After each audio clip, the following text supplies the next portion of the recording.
Local versus లోకల్గా Visakha MP fight ఉండబోతోంది. నేను లోకల్ అని మీరు, నేను ఇక్కడే పెరిగాను, ఇక్కడే చదువుకున్నాను, నా పుట్టినిల్లని మీ అపోనెంట్ బొత్స ఝాన్సీ గారు అంటున్నారు. నిజంగా మీకు ఇక్కడ విశాఖపట్నం మీద ప్రేమ ఉంటే ఈ 5 సంవత్సరాలు వాట్ డిడ్ యూ డూ? అదే ఈ 5 yearsలో విశాఖపట్నానికి జరిగిన మంచి ఏంటి? ఇక్కడ గంజా పెంచడము, ఎంఆర్ఓ ఇక్కడ మర్డర్ అయిపోవడం. వైసీపీ పార్టీకి సంబంధించిన వాళ్ళు లేకపోతే ముఖ్య నేతలు చాలా భూములు కబ్జాలు చేశారని టీడీపీ ఆరోపించింది. నాకు ఒక భూమి ఉంది, కొండ మీద ఉంది. ఇప్పుడు ఒక వైసీపీ నాయకుడు వెళ్ళి గన్ను పెట్టినట్టే చేస్తావా సస్తావా? అంటే మరీ చంపేస్తామనేంత భయభ్రాంతులు గురి చేశారంటున్నారు.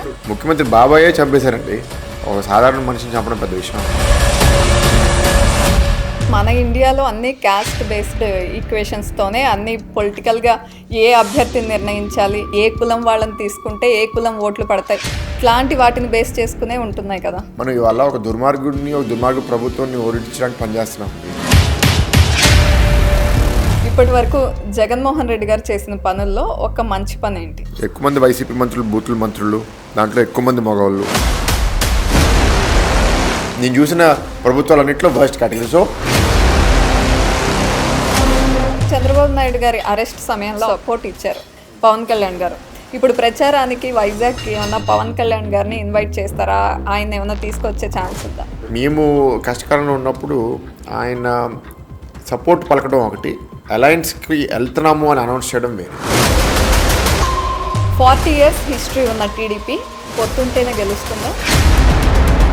అడ్మినిస్ట్రేటివ్ క్యాపిటల్ అంటున్నారు కదా, ఇక్కడ నుండే నేను సీఎంగా ప్రమాణ స్వీకారం చేస్తాను అంటున్నారు. ఆ విషయాన్ని ఎట్లా చూస్తారు? ఒక 10-15 సార్లు చెప్పుంటారండి ప్రభుత్వం, వచ్చేస్తున్నాను వైజాగ్కి అని. గెలిస్తే కదా. అంటే క్యాన్సర్ మనిషికి ఎంత హానికరం, దానికన్నా ఎక్కువ హానికరం వాళ్ళు గెలవడం. రెండు. హాయ్ భరత్ గారు, అఫీషియల్ గా ఇంకొకసారి హాయ్ చెప్తున్నాను ఇంటర్వ్యూలో. ఎట్లా ఉంది? బిజీగా ఉందా స్కెడ్యూల్ అంతా? అంటే ఈసారి ఎలక్షన్స్ 2 months అయిపోయిందండి. అంటే 3 times as long as last time పోటీ చేసినప్పుడు 20 రోజులు క్యాంపెయిన్. నేను ఈసారి మార్చి 13వ తారీఖు ముహూర్తం అని స్టార్ట్ చేస్తే 2 నెలలు అయిపోయింది. అంటే ఆ డిఫరెన్స్ ఎట్లా ఉంది? అంటే తక్కువ టైం ఉన్నప్పుడు ఫాస్ట్ గా వెళ్ళడం, అదంతా జనాల్లో తిరగడం బాగుంది అనిపించిందా? లేకపోతే టైంలో అడ్రెనలిన్ ఎక్కువ ఉండింది, అసలు టైర్డ్నెస్ తెలియలేదు. ఇప్పుడు తెలుస్తుంది. ఇప్పుడు వేడి కూడా ఎక్కువ ఉంది, నిద్ర లేకపోవడం కూడా ఇబ్బందికరంగా ఉంది. ఒక 4-5 రోజులు నిద్ర లేకుండా పనిచేస్తే 6వ రోజు అట్లీస్ట్ ఒక 7-8 hours పడుకోకపోతే కష్టంగానే ఉంది. అంటే లైక్ టైం దొరకక అన్ని అవర్స్ వెళ్తున్నారా, లేకపోతే ఎందుకు నిద్ర లేకుండా? అంటే ఇప్పుడు మనం ఇంటర్వ్యూ ఎప్పుడు స్టార్ట్ చేసాం, ఇప్పుడు రాత్రి 12 అవుతుంది. అండ్ ఇది అవడానికి అట్లీస్ట్ ఒక గంటన్నర పడుతుంది. నాకు పొద్దున్న మళ్ళీ 7:30 ప్రోగ్రామ్. ఒకవైపు ప్రజల్ని కలుస్తున్నారు, కాన్స్టిట్యుయెన్సీలో తిరుగుతున్నారు, మళ్ళీ ఇంటర్వ్యూస్ కవర్ చేయాలి, ఇదంతా ఇంటర్వ్యూస్, మళ్ళీ రివ్యూ మీటింగ్స్, టీమ్ తో కూడా రివ్యూ మీటింగ్స్ ఉంటాయి కదా. సో 10కి క్యాంపెయినింగ్ ఆగిపోవాలి, 10 తర్వాత రివ్యూ మీటింగ్స్ లో టైం పట్టేస్తుంది. కొంతసేపు ఫ్యామిలీతో కూడా టైం స్పెండ్ చేస్తాను. సో రోజు పడుకునేసరికి 2-2:30 అయిపోతుంది. రివ్యూ మీటింగ్స్ చేస్తున్నారు కదా, ఎట్లాంటి రివ్యూస్ వస్తున్నాయి? అంటే ఏం చేస్తారు? రకరకాలుగా మంచి టీం ఉందండి. అంటే అలా పర్ఫెక్ట్ కాదు, కొన్ని ప్రాబ్లమ్స్ ఉంటాయి, ఇబ్బందులు ఉంటాయి, కానీ బై అండ్ లార్జ్ మంచి టీము, నమ్మకస్తులు. సో ఒక్కొక్కరికి ఒక్కొక్క రెస్పాన్సిబిలిటీ ఇచ్చి ఆ రెస్పాన్సిబిలిటీ ఎట్లా జరుగుతుంది. అండ్ అందరూ చాలా వరకు పాలిటీషియన్స్కి సంబంధం లేని వాళ్ళు. సో వాళ్ళకి ఏంటి అంటే ఈ పొలిటికల్ సిస్టమ్ మీద కొంచెం అవగాహన, నా వరకు ఇన్పుట్స్ ఇచ్చి ఇది ఇట్లా చేస్తే బాగుంటుంది అని కూడా డిస్కషన్ జరుగుతూ ఉంటుంది. అంటే లాస్ట్ టైం ఎలక్షన్స్ లో జరిగిన తప్పులు అవి చూసుంటారు కదా, అంటే ఇట్లా చేసి ఉండకపోతే బాగుండేది అనుకున్నవి అవేమన్నా ఇప్పుడు క్లియర్ చేసుకుంటూ వెళ్తున్నారా? కొన్ని చేయొచ్చు, కొన్ని కంట్రోల్ చాలా వరకు చేయొచ్చు యాక్చువల్గా. కొన్ని చేయాలని ఉన్నా, లేకపోతే చేస్తే బాగుంటుందని కొందరన్నా నేను చేయను. ఫర్ ఎగ్జాంపుల్ ఇప్పుడు ఏంటంటే, నువ్వు ఒక దగ్గరికి వెళ్ళి ఒకరు ఏదో అడుగుతారు, నువ్వు వాళ్ళకి ఇంకేదో సజెషన్ ఇవ్వద్దు, వాళ్ళు అడిగినట్టు చేసేస్తానని చెప్పు అని చాలామంది అంటారు. అది నాకు చేయడం ఇష్టం లేదు. నేను వాళ్ళు అడిగేది దానికన్నా నేను వాళ్ళకి బెటర్గా ఇవ్వగలుగుతాను అంటే నేను దాన్ని కొంచెం విశ్లేషిస్తాను వాళ్ళతో. లేకపోతే నేను వాళ్ళు అడిగింది చేయలేకపోతే ఏ కారణం వల్ల చేయలేని కూడా కొంత డిస్కస్ చేస్తాను. సో అది నాకు అడ్వైజ్. నీకు చేయలేకపోతే సైలెంట్గా ఉంటూ చేయలేవని చెప్పొద్దు అంటారు. అదొక్కటి మార్చుకోలేకపోతున్నారా? నాకు మార్చుకోవాలని లేదు. అండ్ ఇప్పుడు ఇంకోటి ఏంటంటే, పూర్తిగా నేను కులానికి లేకపోతే మతానికి నాకు లొంగడం ఇష్టం లేదు. సో నాకు కొంత ఆలోచన ఉంది ఏంటంటే మన ఇండియాలో మన కాన్స్టిట్యూషన్ ఉంది. కాన్స్టిట్యూషన్ కొన్ని విలువలు ఉన్నాయి. ఏ సెక్యులర్ కంట్రీ, ఇక్కడ అందరికీ ఈక్వాలిటీ ఉండాలి, అందరికీ స్వేచ్ఛ ఉండాలి, సో అందరికీ సమాన అవకాశాలు ఉండాలి. సో దాంట్లో ఏంటంటే కుల మతాలకి అన్ని తేడా ఉండవు కదా. అందరికీ సమానంగా అవకాశాలు ఉన్నప్పుడు నువ్వు ఏ కులం అయితే ఏంటి, ఏ మతం అయితే ఏంటి. కరెక్టే. కానీ మన ఇండియాలో అన్ని కాస్ట్ బేస్డ్ ఈక్వేషన్స్తోనే అన్ని పొలిటికల్‌గా ఏ అభ్యర్థిని నిర్ణయించాలి, ఎక్కడ ఎవరిని తీసుకోవాలి, ఏ కులం వాళ్ళని తీసుకుంటే ఏ కులం ఓట్లు పడతాయి. ఇట్లాంటి వాటిని బేస్ చేసుకునే ఉంటున్నాయి కదా! ప్రజలు కూడా అది కోరుకుంటున్నారండి. హ్మ్. మా కులంలో మాకు నాయకత్వం కావాలి, హ్మ్. మా నుంచి ఒకరు ఎమ్మెల్యే అవ్వాలి, ఒకరు కార్పొరేటర్ అవ్వాలి, ఒకరు ఎంపీ అవ్వాలని ఉంటుంది. హ్మ్. అడుగుతారు కూడా. కానీ నేను అప్పుడు వాళ్ళకి కొన్ని ఉదాహరణలు కూడా ఇస్తాను. హ్మ్. తప్పకుండా ఉండాలి. ఎందుకంటే మీ గురించి అంటే కులం అంటే లార్జ్‌లీ కొన్ని ప్రాక్టీసెస్, కొన్ని నమ్మకాలు, కొన్ని విలువలు వాళ్ళు పాటిస్తారు. హ్మ్. సో వాళ్ళు ఆ కులంలోనే పెళ్లి చేసుకుంటారు. సో కులం is nothing but extension of family. హ్మ్. మీ కుటుంబం ఎక్స్‌టెన్షనే మీ కులం. హ్మ్. సో కుటుంబంలో ఎవరైనా ఒక నాయకుడైతే కుటుంబ సమస్యలు ఇంకా బాగా అర్థం చేసుకోగలుగుతారు కాబట్టి అది చాలా వరకు కరెక్టే. కానీ మనకి ఇవాళ కాస్ట్‌లు, సబ్ కాస్ట్‌లు, బీసీలు, ఎస్సీలు, ఎస్టీలు, ఓసీలు అంతా కలిపేస్తే మనకి 200, 300 కులాల కన్నా ఎక్కువ ఉంటాయి. హ్మ్. అందరికీ మనం ఇప్పుడు మనకున్న ఎమ్మెల్యేలే 175 మంది. హ్మ్. మనం అక్కడ బలవంతుడిని, సమర్థవంతుడిని పెట్టాలా? లేకపోతే ఒక్కొక్క కులాన్ని పెట్టుకుంటూ పోతే మనకసలు అండ్ సో అది నేను చెప్పేది ఏంటంటే కుదిరినంత వరకు ఆ కాన్స్టిట్యున్సీలో ఉన్న మేజర్ కమ్యూనిటీస్‌లో ఎవరైనా అభ్యర్థి దొరికితే బెస్ట్. హ్మ్. కానీ ఆ మేజర్ కమ్యూనిటీస్‌లో దురదృష్టవశాత్తు హ్మ్. ఒక మంచి వాళ్ళు దొరకకపోతే హ్మ్. మైనర్ కమ్యూనిటీలో మంచి వాడిని పెట్టడం బెటర్. హ్మ్. నా అభిప్రాయం. రైట్. సో అది నేను ఎప్పుడు చెప్పేది ఏంటంటే ఒక మంచివాడు కానివాడు లేకపోతే స్వార్థపరుడికి కానీ మనం అక్కడ ఆ కాస్ట్ బేస్ చేసుకుని ఎక్కువ ఇస్తే మంది ఓటర్స్ ఉన్నారని ఇవ్వకూడదు. ఒకవేళ ఇస్తే హ్మ్. వాళ్ళు గెలిచిన తర్వాత కూడా వాళ్ళ కాస్ట్‌కి కాదు కదా ఎవరికి హెల్ప్ చేయరు. లోకల్, నాన్ లోకల్ అనే మాట ఎక్కువగా వినిపిస్తూ ఉంటుంది. నాన్ లోకల్ వాళ్ళకిచ్చారు ఎంపీ సీట్ అని. ఇలా ఎవరు చాలా చాలా జనరల్లీ హుహు. వినిపిస్తుంటాయి. హ్మ్. ఇక్కడ వైజాగ్‌లో అయితే లోకల్ వర్సెస్ లోకల్ ఫైట్ ఉంది ఇప్పుడు. హ్మ్. నేను లోకల్ అని మీరు, నేను ఇక్కడే పెరిగాను, ఇక్కడే చదువుకున్నాను, నా పుట్టినిల్లు అని మీ అపోనెంట్ బొత్స ఝాన్సీ గారు అంటున్నారు. సో ఇద్దరు లోకల్ వర్సెస్ లోకల్‌గా ఫైట్ ఉండబోతోంది. సో టఫ్‌గా ఉంటుంది ఫైట్ అనిపిస్తుందా? ఏమనుకుంటున్నారు? లోకల్ అనే పదం ఎందుకు వాడతానంటే హ్మ్. నేను లోకల్‌గా ఉంటే ఇక్కడ సమస్యల మీద నాకు అవగాహన ఉంది. యెస్. ట్రూ. ఇక్కడ సమస్యల మీద నేను గతంలో ఆల్రెడీ ఏదో ఒక చర్య తీసుకుని ఉన్నాను. దానివల్ల రేపు నన్ను మీరు ఎన్నిక చేస్తే కూడా ఈ సమస్యల పరిష్కారానికి నేను సూటబుల్. హ్మ్. నేను లోకల్, నాన్ లోకల్ అంత పట్టించుకోనండి. హ్మ్. ఎందుకంటే విశాఖపట్నం అది సెటిలర్ సిటీ. హ్మ్. రకరకాల ప్రాంతాల నుంచి విశాఖపట్నంకి వలస వచ్చి పని కోసం వచ్చి హ్మ్. కొంతమంది రిటైర్మెంట్ తర్వాత కూడా ఇక్కడ బాగుందని ఇక్కడ సెటిల్ డౌన్ అవుతారు. హ్మ్. తాతగారు ఇక్కడ 1959 లేదా 60 ఆ టైంలో ఇక్కడ లా చదవడానికి వచ్చారు. హ్మ్. సో ఆయన అప్పుడు ఈజ్ అ నాన్ లోకల్. ఇప్పుడు 65 ఇయర్స్ అగో. హ్మ్. కానీ దాని తర్వాత ఇక్కడే ఆయన కాపురం పెట్టుకుని, ఇక్కడే వ్యాపారం పెట్టుకుని, ఇక్కడే ఆయన తెలుగుదేశం పార్టీలో జాయిన్ అయ్యి ఒక నాయకుడిగా ఇక్కడే ఆయన సక్సెస్ఫుల్ అయ్యారు. హ్మ్. సో ఇప్పుడు మూర్తి గారు ఎవరిని అడిగినా లోకల్ అనే అంటారు. హ్మ్. ఆయన మనవాడిగా నన్ను కూడా లోకల్‌గా భావిస్తారు. హ్మ్. కానీ ఒకవేళ నేను లోకల్‌గా ఆ ట్యాగ్ తీసుకుని విశాఖపట్నం గురించి నాకేమీ తెలియక విశాఖపట్నం మీద ఏమీ పని చెప్పితే వేస్ట్ కదా! హ్మ్. ఇప్పుడు నా మీద పోటీ చేసే అభ్యర్థి ఆ కార్డ్ వాడడానికి ట్రై చేస్తారు. ఐ థింక్ అది వాళ్ళ మీద బ్యాక్ ఫైర్ అయినట్టుంది. హ్మ్. ఎందుకంటే నేను లోకల్ కాదని వాళ్ళు ట్రై చేస్తున్నారని అనుకుంటా. ఓకే. మా దగ్గర ఇప్పుడు ఇక్కడ యూనివర్సిటీ గీతం ఇక్కడ ఉంది. హ్మ్. నేను 19లో నేనే పోటీ చేశాను ఇక్కడ. హ్మ్. ఈ 5 సంవత్సరాలు ఇక్కడ ప్రధానమైన సమస్యలు ఉద్యోగాలు అవనివ్వండి, రైల్వే జోన్ అవనివ్వండి, స్టీల్ ప్లాంట్ అవనివ్వండి, అనేక విషయాల్లో నేను పబ్లిక్‌గా మీడియాలో మాట్లాడాను. హ్మ్. దానికన్నీ వెళ్ళి ఎవరో యూట్యూబ్‌లో చూసినా వాళ్ళకి దొరుకుతుంది. మరి నా మీద పోటీ చేసే అభ్యర్థి కూడా 5 సంవత్సరాలు దీని మీద ఏం మాట్లాడిందని ఎవరిని అడుగుతారు కదా! హ్మ్. ఇప్పుడు ఎలక్షన్స్ 3 నెలలు అనక వచ్చి నేను ఇది చేస్తా, అది చేస్తా అని కాదు కదా! ఇప్పుడు నిజంగా మీకు ఇక్కడ విశాఖపట్నం మీద ప్రేమ ఉంటే హ్మ్. ఈ 5 సంవత్సరాలు వాట్ డిడ్ యూ డూ? హ్మ్. And if I'm not local also నేను దీని మీద బాగా స్పందించగలిగితే ఐ విల్ సపోర్ట్ రైట్. కానీ in another constituency. I'm not కానీ టాకింగ్ అబౌట్ వైజాగ్. ప్రభుత్వం వైఎస్ఆర్‌సీపీదే ఉంది. వాళ్ళు మహిళలకి పెద్దపీట వేశారు. మహిళలు చాలా హ్యాపీగా ఉన్నారు. అలాగే ఒక మహిళా అభ్యర్థిని నుంచోబెడుతున్నాము. అదేవిధంగా 2.5 లక్షల మంది కాపు ఓటర్లు ఉన్నారు. ఉమ్. సో, తూర్పు కాపు ఓటర్లు ఉన్నారు కాబట్టి ఆవిడకి సపోర్ట్ ఎక్కువగా దొరుకుతుంది అని ఇలా రకరకాల ఈక్వేషన్స్‌తో ఆవిడ నిలబెట్టడం జరిగింది. ఉమ్. అది టఫ్ అవుతుంది అనుకోవట్లేదా మీరు? Women in politics is a good thing అండి. హ్మ్. పాలిటిక్స్ కొంచెం ఇంకా బెటర్ అవుతుంది.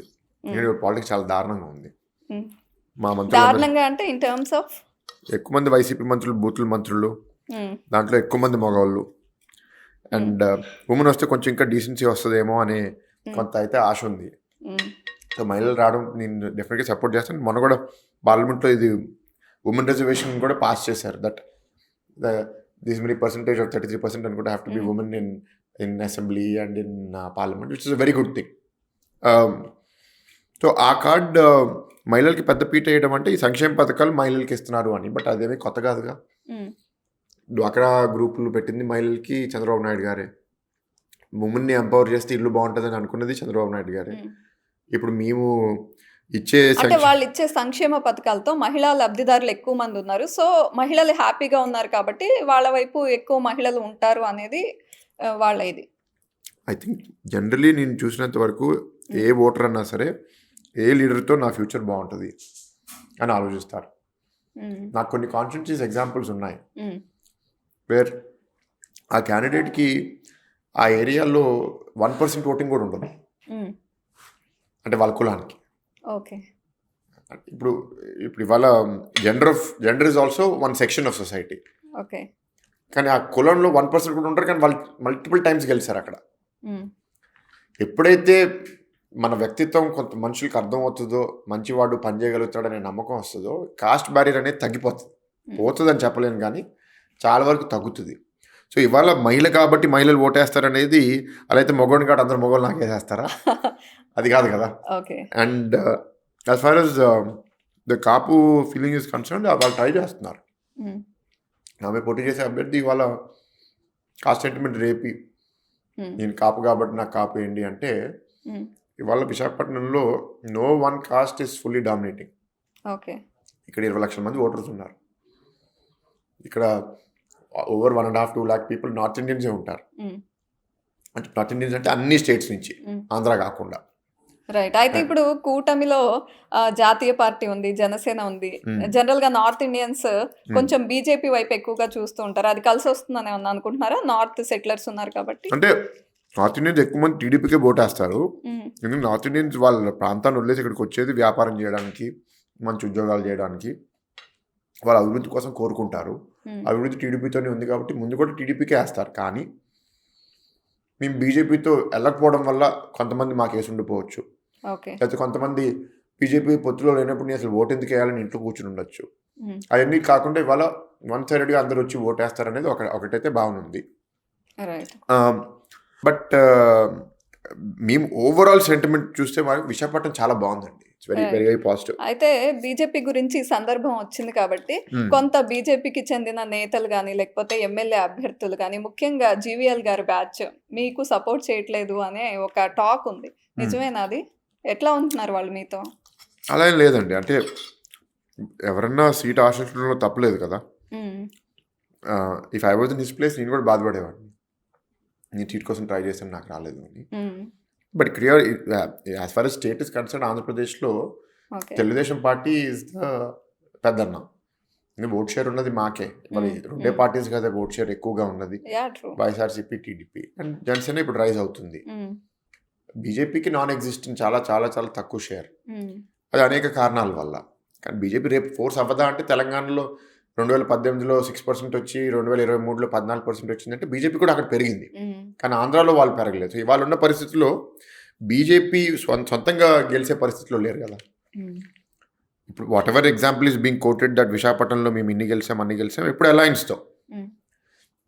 ఏ ఒక్కసారైనా బీజేపీ ఏ సీట్ అయినా సరే సొంతంగా వెళ్ళి గెలిస్తే హ్మ్. అప్పుడు వాళ్ళది మా సీటు టీడీపీకి వెళ్ళడానికి లేదని పోరాడడానికి ఒక అర్హత, హక్కు ఉంటుంది. ఓకే. ఇప్పుడు అడగడంలో తప్పలేదు, హ్మ్. ఎవరన్నా అడగచ్చు. ఓకే. కానీ ఇప్పుడు మరి అంతా కలిసిపోయారా? మీకు సపోర్ట్ చేస్తున్నారా? అంటే ఈక్వేషన్ ఎట్లా ఉంది? మాకు ఏం పెద్ద ఫ్రెండ్షిప్ ఏమీ లేదండి. అలానే దూరంగా ఉండడం కూడా లేదు. మొన్న న్యూట్రల్‌గా ఉన్నామని చెప్తున్నారా? విష్ణురాజు గారు నామినేషన్, మా ఎమ్మెల్యే నామినేషన్కి వెళ్ళినప్పుడు ఉన్నారు ఆయన. ఓకే. ఫస్ట్ టైం కలవడం అనుకుంటా. ఆ రోజు మీరు జీవీఎల్ గారిని ఫస్ట్ టైం కలిసారా? లైఫ్లో కాదు, ఓకే. ఈ సీట్ అనౌన్స్ అయిన తర్వాత రైట్. Just hi bye. మనకి అసలు మనం ఇవాళ ఒక దుర్మార్గ ప్రభుత్వాన్ని ఓడించడానికి పనిచేస్తున్నామండి. మాకు అంతర్గతంగా ఉన్న సమస్యలు పెద్ద సమస్యలే కాదు అసలు అవి. రైట్. వ్యక్తిగతంగా ఎవరికి కొన్ని కోరికలు ఉండొచ్చు, కొన్ని ఆశలు ఉండొచ్చు, అవి రాకపోవడం వల్ల బాధ ఉండొచ్చు. అవన్నీ మనం take it in our stride and move forward, అంతే కదా. రైట్. మీరు ఒక పెద్ద స్టేట్మెంట్ ఇచ్చారు ఇప్పుడు దుర్మార్గుడి పైన యుద్ధం లాగా. ఆ. సో ఏ విషయాల్లో మీకు అవి దుర్మార్గమైన చర్యలు అనిపించినాయి? దుర్మార్గుడు అని మీకు ఎందుకు అనిపించారు జగన్మోహన్ రెడ్డి గారు? అంటే ఎంటైర్ సిస్టమ్ అండి, నాయకుడి నుంచి స్టార్ట్ అవుతుందండి. గీతం యూనివర్సిటీ గోడ కొట్టారు, వ్యక్తిగతంగా నాకే డ్యామేజ్ జరిగింది. మా నాయకులు చాలామంది కొట్టారు. అట్లీస్ట్ మేమేంటంటే నాయకులు కాబట్టి కొంచెం అవగాహన ఉంది, కొంత ఆర్థిక కెపాసిటీ ఉంది కాబట్టి లాయర్స్ని తీసుకుని కోర్టుకు వెళ్ళి కాపాడుకోగలిగాం. ఒక పేదవాడు తన మీద మీరు ఇదే గవర్నమెంట్ ఫోర్స్ వాడితే, వాళ్ళు సూసైడ్ చేసుకుంటే వాళ్ళని ఎవరు కాపాడతారు? ఇప్పుడు అక్కడ ఈస్ట్ గోదావరిలో వాళ్ళ ఎమ్మెల్సీ వాళ్ళ డ్రైవర్ని చంపేశారన్నారు. ఇది belongs to scheduled caste. Murder చేశారంటారు, కానీ ఆయన బయట తిరుగుతున్నాడు, ఏమీ జరగట్లే. కర్నూలులో ఏదో ఒక అమ్మాయిని స్కూల్లో హెరాస్ చేశారని మిస్బా అని వాళ్ళ ఫ్యామిలీ అంతా సూసైడ్ చేసుకుంది, తల్లిదండ్రులు సూసైడ్ చేసుకున్నారు. అలాంటి పేదవాళ్ళని ఎవరు ఆదుకుంటారు?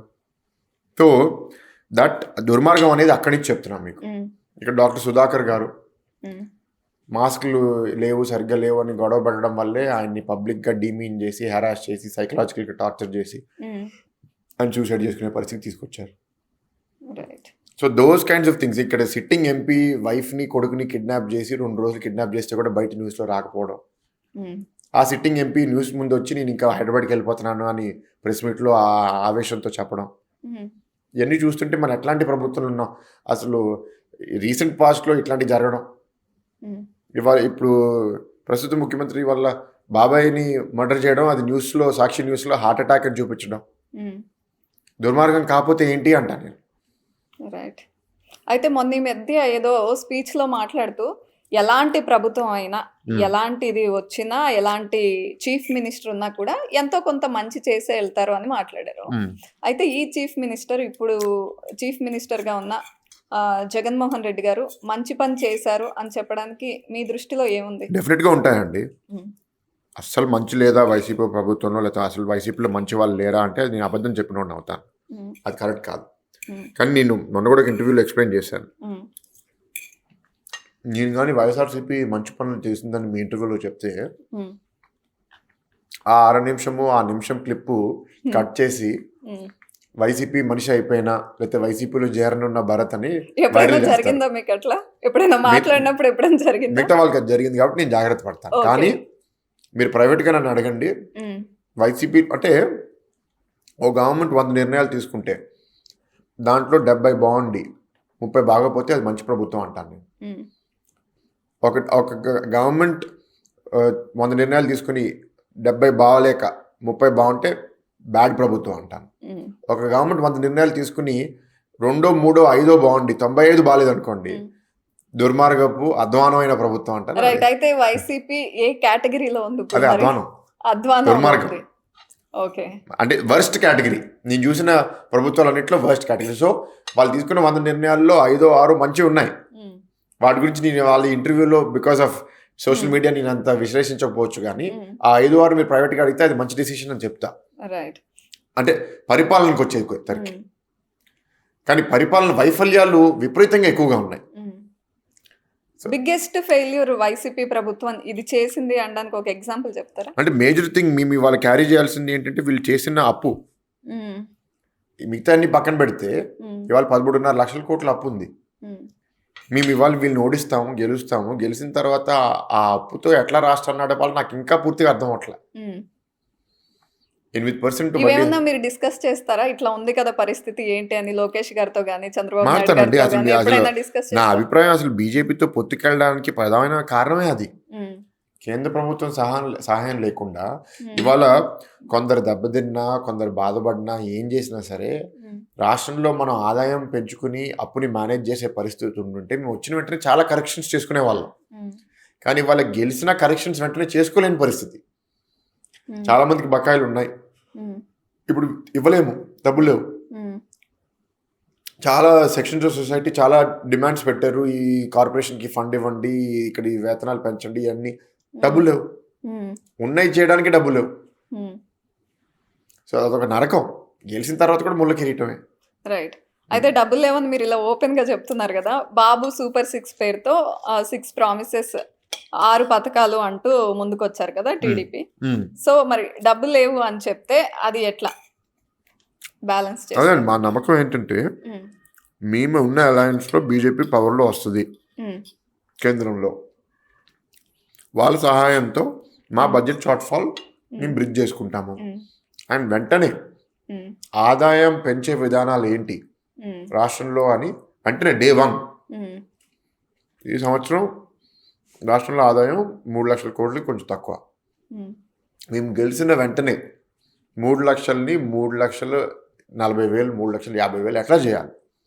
40,000 అదనంగా వచ్చిందనుకోండి, చాలా వాటికి అవసరం, అది మేము వినియోగించుకోవచ్చు కదా.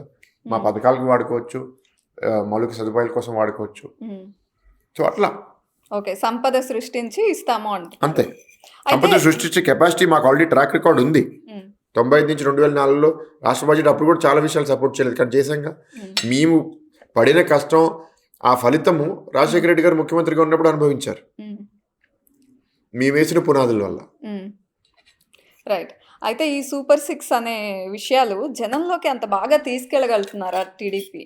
అంటే కాంగ్రెస్ ప్రవేశపెట్టినవి తెలంగాణలో బాగా జనంలోకి తీసుకెళ్ళగలిగారు కాబట్టి అక్కడ సక్సెస్ అయింది. టీడీపీ అవి ఎంతవరకు తీసుకెళ్ళగలుగుతుంది? అంటే ప్రజల వరకు ఇవి మేము చేస్తామనేది ఎంతవరకు రీచ్ అవుతుంది అనుకుంటున్నారు? మీరు తిరుగుతున్నారు కదా విశాఖలో. కొన్ని ఏరియాస్లో చాలా వరకు అండి, కొన్ని ఏరియాస్లో అంతగా వెళ్ళలేదు. ఆ ఇష్యూ ఉంది. But we are confident that enough వెళ్ళింది అని. ఓకే. కానీ కొన్ని నియోజకవర్గాల్లో లీడర్షిప్ సరిగ్గా లేకపోతే, ఆ ఏరియాలో క్యాడర్ ఆర్గనైజ్డ్గా లేకపోతే, ఆ ఏరియాస్లో కొంత వీక్గా ఉండొచ్చు. But that's not the case in most of the constituencies. I think coverage బాగానే ఉంటుందండి. ఓకే. అయితే మీరు ఎక్కువగా యూత్ని కలుస్తున్నారు, యూత్ని బేస్ చేసుకుని చాలా మాట్లాడుతున్నారు, అంటే బాగా క్రేజ్ సంపాదించుకున్నారు అని చెప్పాలి. డైలాగ్ విత్ భరత్ అని కొన్ని కండక్ట్ చేసినప్పుడు, అంటే యూత్లో ఎట్లాంటి రెస్పాన్స్ ఉంది? అంటే వాళ్ళు ఎట్లాంటివి మాట్లాడుతున్నారు మీ దగ్గరికి వచ్చి? నేను కుదిరినంత వరకు అండి, నేను చాలా ఇంటర్వ్యూస్లో చెప్పాను, రాజకీయాల్లో వచ్చేసి నేను ఇట్లాగే ఉంటా అట్లాగే ఉంటానంటే కుదరదు. మనం కూడా మారాలి, పెరగాలి, మన తప్పులు నేర్చుకోవాలి. పూర్తిగా మారిపోతే మనం అసలు రాజకీయాలకు ఎందుకు వచ్చామనేది కూడా మనం క్వశ్చన్ ఆన్సర్ చేయాలి. నాకు పూర్తిగా మార్పడానికి నేను సిద్ధంగా లేను. ఓకే. సో నేను అబద్ధాలు చెప్పడానికి ఇష్టపడను. ఓకే. నిజం కొన్నిసార్లు దాయాల్సి వస్తుంది. ఓకే. సో యువతను కలిసినప్పుడు కూడా అంతే. ఏంటంటే నేను యువత ఎక్కువ మందికి భవిష్యత్తు ఎక్కువ ఉంది కాబట్టి వాళ్ళతో కొంచెం ఎక్కువ ఓపెన్గా మాడతా. మీకు లాంగ్ లైఫ్ ఉంది, నాకు తెలిసిన రాజకీయం, నాకు తెలిసిన ప్రపంచం. అంటే అదే 20 ఏళ్ల భవిష్యత్తు గురించి చెప్తున్నారట. అంటే సమాజం ఎట్లా ఉంటుందో చెప్తున్నారు, ఇది బాలేదు, ఎక్స్ప్లెయిన్ చేస్తున్నారు. ఇది బాలేదు, అది బాలేదు అని చెప్పేస్తా వాళ్ళకి. పెద్దవాళ్ళకి అంత చెప్పవచ్చు. అంటే మీరు చెప్తున్నప్పుడు వాళ్ళు రిసీవ్ చేసుకోగలుగుతున్నారా? కొందరికి నచ్చుతుంది, కొందరికి అసలు నచ్చట్లేదు. అసలు నచ్చట్లేదు, డైరెక్ట్ గా చెప్పేస్తున్నారు. మీకు ఏం చెప్తారు? కొందరికి అసలు నచ్చట్లేదు, కానీ బై అండ్ లార్జ్ అయితే పాజిటివ్గా ఉందండి. నిజాయితీగా ఉన్నాడు, ఫ్రెష్గా ఉంది, అందరు ఇట్లా ఉండరు, యాక్సెసిబుల్గా ఉన్నాడు, సింపుల్గా ఉన్నాడు. These are all positive points కదా. రైట్. అయితే 1,00,000 ఉద్యోగాలు కల్పిస్తా అని కొన్ని చోట్ల, అంటే దాని మీద ఏమన్నా ప్రాజెక్ట్, ఏమన్నా రిపోర్ట్ తయారు చేసుకున్నారా? ఎట్లా 1,00,000 ఉద్యోగాలు అంత కాన్ఫిడెంట్ గా ఖచ్చితంగా చేస్తామనే ఇదిలో ఎలా ఉన్నారు? అదే గివ్ ఎగ్జాంపుల్ అండి. ఇవాళ నేను గాజువాక్లో వాసివ అని, బేసిక్లీ అక్కడ ఆటోనగర్లో micro small medium enterprises businesses అన్నీ అక్కడ రకరకాల ఫ్యాబ్రికేషన్, వెల్డింగ్, మ్యానుఫ్యాక్చరింగ్, 2,500 కంపెనీస్ ఆ అసోసియేషన్లో ఉన్నాయి. మీకు ఎంతమంది మీ కుటుంబాలు మీ దగ్గర పనిచేస్తున్నారు ఆధారపడి ఉన్నాయంటే 1,50,000 మంది ఉన్నారు. మీ అంతా గ్రూప్ రెవెన్యూ అంటే 2,500 మందికి యావరేజ్ రెవెన్యూ అంతా. కొందరికి 50 లక్షలు, బిగ్గెస్ట్ వాళ్ళకి 500 కోట్లు. అంటే యావరేజ్ 10 వేసుకుందామా అంటే ఒప్పుకున్నారు.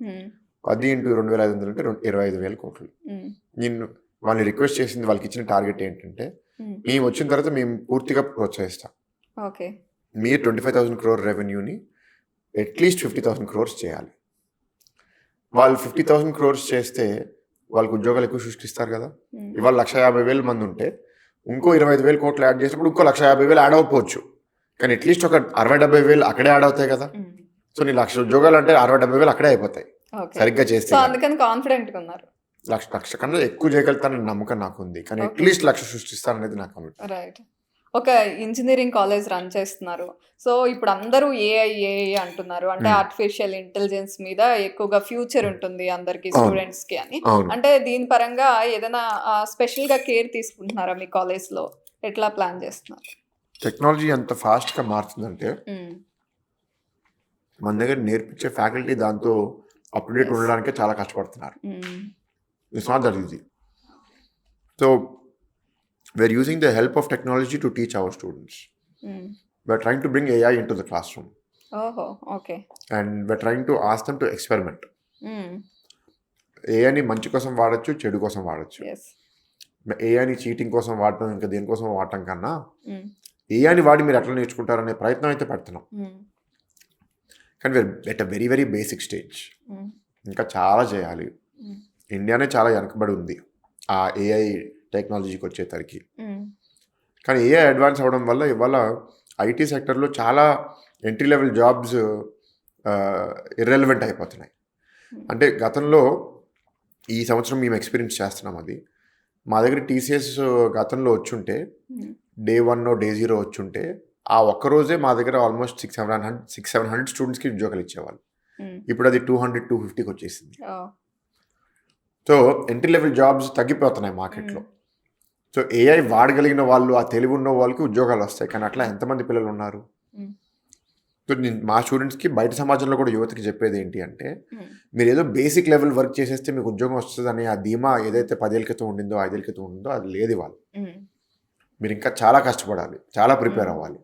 అండ్ ఎక్కువ వరకు ఏఐ అనేది ఒక ఆయుధం. దాన్ని మంచికి వాడచ్చు, చెడుకు వాడచ్చు.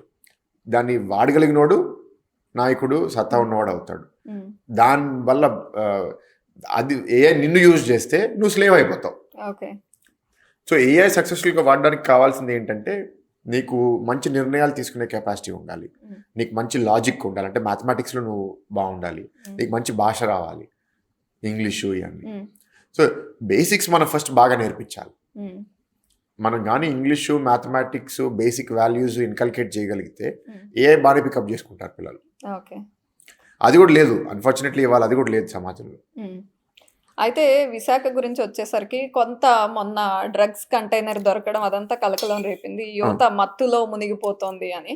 అంటే ఇవన్నీ ఎట్లా అరికడదాం అనుకుంటున్నారు? అంటే మీరు యూత్తో మాట్లాడుతున్నారు, ఎక్కువగా యువతతో చర్చిస్తున్నారు కాబట్టి ఇట్లాంటివి ఏమైనా మాటల సందర్భంలో వాళ్ళకి డిస్కస్ చేయడం ఏమైనా జరిగిందా? యూత్ మామూలుగా ఏంటంటే అండి, మానసికంగా ఎవరికన్నా ఏదన్నా ఒత్తిడి వస్తే ఏదో ఒక రిలీఫ్ తీసుకుందాం అని ఆలోచిస్తారు. ఒకప్పుడు అది ఆల్కహాల్. ఇప్పుడు ఏంటంటే ఆల్కహాల్ ఇప్పుడు ఈ ప్రభుత్వంలో రేట్లు విపరీతంగా పెంచేసి అది కూడా హారబుల్ బ్రాండ్స్, హారబుల్ క్వాలిటీ. ఇప్పుడు డ్రగ్స్ పెరగడానికి కూడా ఆల్కహాల్ ఈ ప్రభుత్వం వల్ల జరిగింది కాబట్టి అటువైపు టర్న్ అయ్యారు. Extremely practical reason. ఎస్, ప్రత్యేకంగా ఎక్కడ అందుబాటులో డ్రగ్స్ ఉన్నాయో విపరీతంగా పెరిగిపోయింది. విశాఖపట్నంలో నేను ఒక బాటిల్ ఆల్కహాల్, అది క్వాలిటీ బ్యాడ్గా ఉంది, నా కిడ్నీ డ్యామేజ్ అవుతుంది, లివర్ డ్యామేజ్ అవుతుంది, దాని బదులు ఇంకేదో కొంతమంది చాలా పిల్లలు దాంట్లో పడుతున్నారు. వాళ్ళకు ఉన్న పాకెట్ మనీతో కూడా చేస్తున్నారు. So both are extremely dangerous అండి. అసలు లిక్కర్ క్వాలిటీ చాలా చాలా ఇంప్రూవ్ అవ్వాలి. ఇవాళ మ్యానుఫ్యాక్చరింగ్ డిస్టిలరీస్ కూడా చాలా వరకు వైసీపీకి అనుకూలంగా ఉన్న వాళ్ళు చేస్తున్నారు. వాళ్ళకి ఏంటంటే డబ్బులు అంటే నీ రక్తం పీల్చేస్తున్నారు. అండ్ దానివల్ల ఆల్టర్నేటివ్గా డ్రగ్స్ కూడా పెరిగిపోతున్నాయి. ఎందుకు లా అండ్ ఆర్డర్ పరిస్థితి ఇంత అధ్వానంగా తయారైందంటే, ఒక తప్పు జరిగినప్పుడు ఎప్పుడైతే పోలీస్ ఆఫీసరు లేకపోతే గవర్నమెంట్ వెంటనే స్పందించి కరెక్ట్ చేసుకుంటుందో, రెండోసారి తప్పు చేయడానికి దొంగడు కూడా భయపడతాడు. ఒక తప్పు జరిగినప్పుడు అది వైసీపీకి అనుకూలంగా ఉన్నాడు కాబట్టి వదిలేశాడు. అప్పుడు ఇంకో దొంగకి మెసేజ్ ఏమొస్తుంది, సరే నేను కూడా వైసీపీ చేరిపోతే నా వ్యాపారం కూడా దందా కూడా నడుస్తుంది. లేకపోతే వీళ్ళు అందరూ డబ్బులకు లొంగేవాళ్ళు అనుకోండి, ఆ ఆఫీసర్స్కి, పొలిటీషియన్స్కి కూడా మన ఈ డ్రగ్స్ బిజినెస్లో వాటా ఇచ్చేసామనుకోండి, ఏముంది, బాగా నడుస్తుంది కదా. సో ఇది పైన పాలకుడి నుంచి రావాలా. సో ముఖ్యమంత్రి నుంచి zero tolerance to drugs, um, zero tolerance to crime, zero tolerance to కబ్జా అని వచ్చింది అనుకోండి, ఉమ్. ఆటోమేటిక్గా సిస్టమ్ మెల్లమెల్లగా సెట్ అయిపోతుంది. రైట్. అంటే కబ్జా అనే మాట మాట్లాడారు కాబట్టి ఇక్కడ వైసీపీ పార్టీకి సంబంధించిన వాళ్ళు లేకపోతే ముఖ్య నేతలు చాలా భూములు కబ్జాలు చేశారని టీడీపీ ఆరోపించింది. చాలా విషయాల్లో, చాలా భూముల విషయంలో. అయితే ఇక్కడ ఉన్న వాళ్ళు పెద్ద పెద్ద లీడర్స్ లేదా మీలాంటి వాళ్ళు ఇనిషియేషన్ తీసుకుని ఖచ్చితంగా ఇక్కడ ఇది జరిగింది అని ప్రూవ్ చేయడానికి ఎప్పుడు ట్రై చేయలేదా? అంటే ఇప్పుడు లీగల్ కబ్జాస్ చేస్తున్నారండి. లీగల్ కబ్జా అంటే ఉమ్, నాకు ఒక భూమి ఉంది, కొండ మీద ఉంది, ఉమ్, కొండ మీద అటు చూస్తే సముద్రం తూర్పులకి, ఉమ్, అద్భుతమైన ప్లాటు. ఉమ్, నేను ఎంతో కష్టంతో ప్రేమతో అది కొనుక్కొని నా కొడుకో కూతురుకో ఇద్దాం అనుకుంటాను. ఇప్పుడు ఒక వైసీపీ నాయకుడు వెళ్ళి గన్ను పెట్టినట్టే, అంటే గన్ను పెట్టకపోవచ్చు కానీ ఉమ్, చేస్తావా సస్తావా ఉమ్. అని భయపెట్టాడు అనుకోండి, ఓకే. తను అనుకుంటాడు బతుకుంటే బజ్జీలు అమ్ముకుని బతకచ్చు, ఇది అమ్మకపోతే నన్ను చంపేస్తాడేమో అనే భయంతో నచ్చక ఆ భూమి అమ్మేస్తారు. రైట్. అంటే ఆధారాలు లేని దొంగతనాలు జరుగుతున్నాయి ఇక్కడ. అంటే స్వేచ్ఛ లేకుండా, ఉమ్, నాకు ఇది అమ్మాలని లేదు కానీ నువ్వు భయపెట్టి నా దగ్గర తీసేసుకున్నావు, ఉమ్, లీగల్గా నాకు డబ్బులు ఇచ్చావు, ఉమ్, ట్రాన్సాక్షన్ అయిపోయింది, రిజిస్టర్ అయిపోయింది, మ్మ్. కోర్టుకి వెళ్ళి రేపు ఎట్లా పోట్లాడతాను నేను?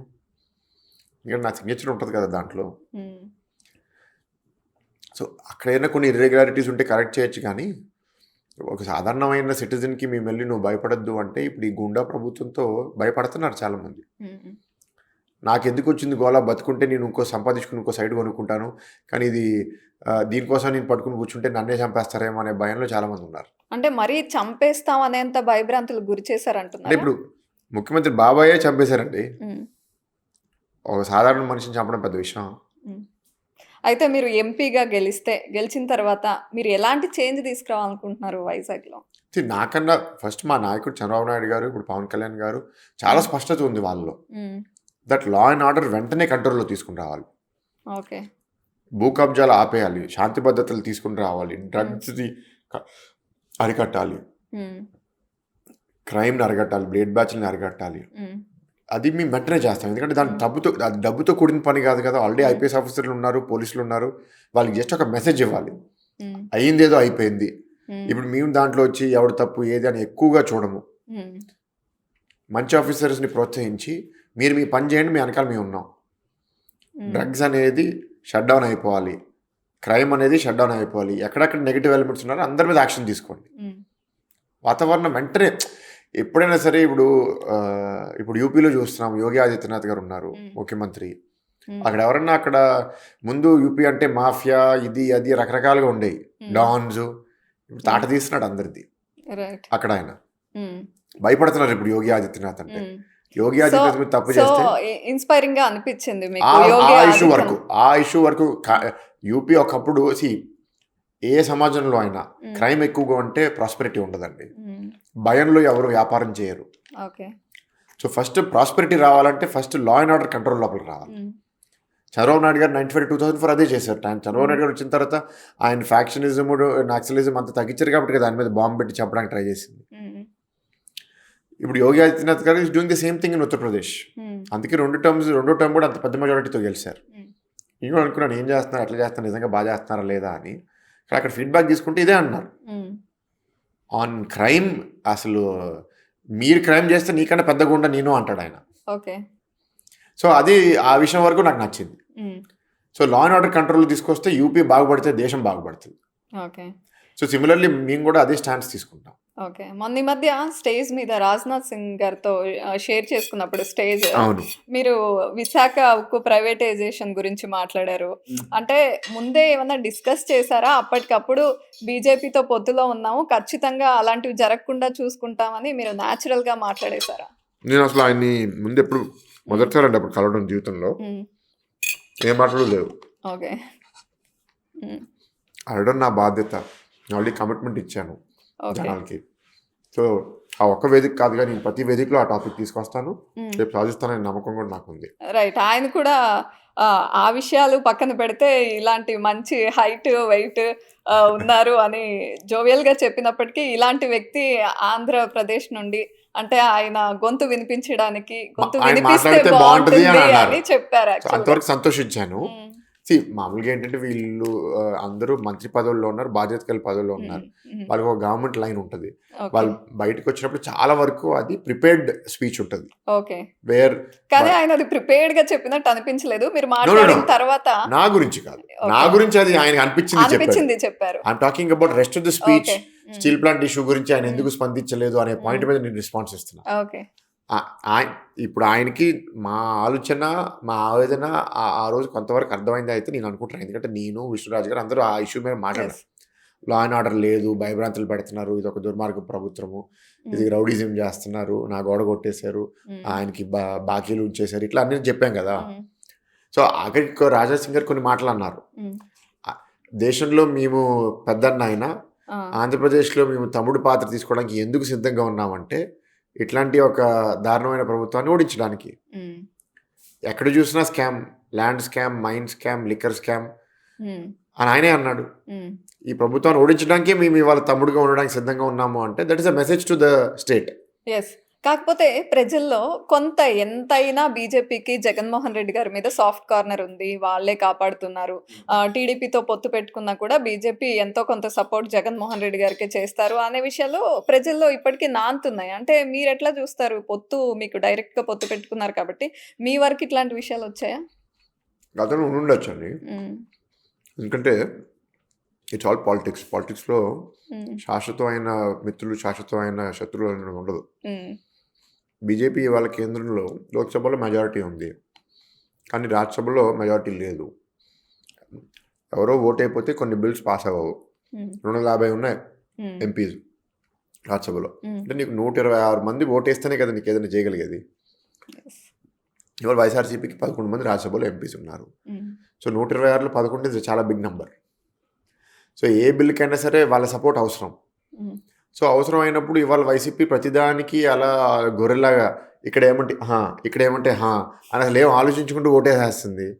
అలా ఏం అడగకుండా ఓటేసేవాడు ఉంటే అది మంచిదే కదా. ఆఫీస్ దాని మీద సాఫ్ట్ కౌంటర్ ఉంటుంది. మామూలుగా మా స్థానంలో ఉంటే రాజ్యసభ ఎంపీలు మా దగ్గర 11 మంది ఉంటే హ్మ్. మమ్మల్ని ఓటేయమని అడిగితే హ్మ్. స్టీల్ ప్లాంట్ గురించి ఏంటండి చెప్పండి అని అడుగుతాం. హ్మ్. వీళ్ళేమి అడగలేదు కదా. వీళ్ళు ఏమి అడిగినా సరే స్వార్థ ప్రయోజనాలే. హ్మ్. ఈ కేసు నుంచి వాళ్ళు కాపాడండి, ఈ కేసు నుంచి నన్ను కాపాడండి, ఈ కేసు నుంచి వాళ్ళని కాపాడండి. ఎక్కువవరకు ఇదే మాట్లాడినట్టున్నారు. ఎందుకంటే మరి టీడీపీ రేపు నెక్స్ట్ క్వెషన్ చేస్తుందని ఇప్పుడు మీరు చెప్పే మాటలతో బీజేపీకి కొంత టెన్షన్ పెరగదా? వీళ్ళు మళ్ళీ లేదండి. మమ్మల్ని క్వెషన్ చేస్తారా? హ్మ్. క్వెషన్ గురించి కాదు. ఎందుకంటే మన పాత్ర మనం రియలైజ్ అవ్వాలి. మనం బలవంతులం కాదు. హ్మ్. రాష్ట్రం అప్పుల పాలైపోయింది. మనం వాళ్ళ దయతోనే మనం ముందుకెళ్ళబోతున్నాం. ఎందుకంటే కేంద్రంలో ఎవరు పవర్‌లో ఉంటారో హ్మ్. వాళ్ళు ఇచ్చే డబ్బులు, నిధులు సపోర్ట్‌తోనే రాష్ట్రంలో ఇవాళ మనం పరిపాలన చేయగలుగుతాం. అది మనం గుర్తుంచుకోవాలి. ఇవాళ అహం కోసం పోయి, హ్మ్. గర్వం కోసం పోతే రాష్ట్రం దెబ్బతింటది. రైట్. అయితే సో మనం ఇవాళ హ్మ్. మన పని చేపించుకోవాలి. హ్మ్. అంతే తప్ప తప్పు చేసావు కాబట్టి నువ్వు తప్పు చేసావని నేను నీకు చెప్తాను, నిన్ను అవమానిస్తాను ప్రజలు అంటే ఇవాళ అలా జరగదు. అలా కుదరదు.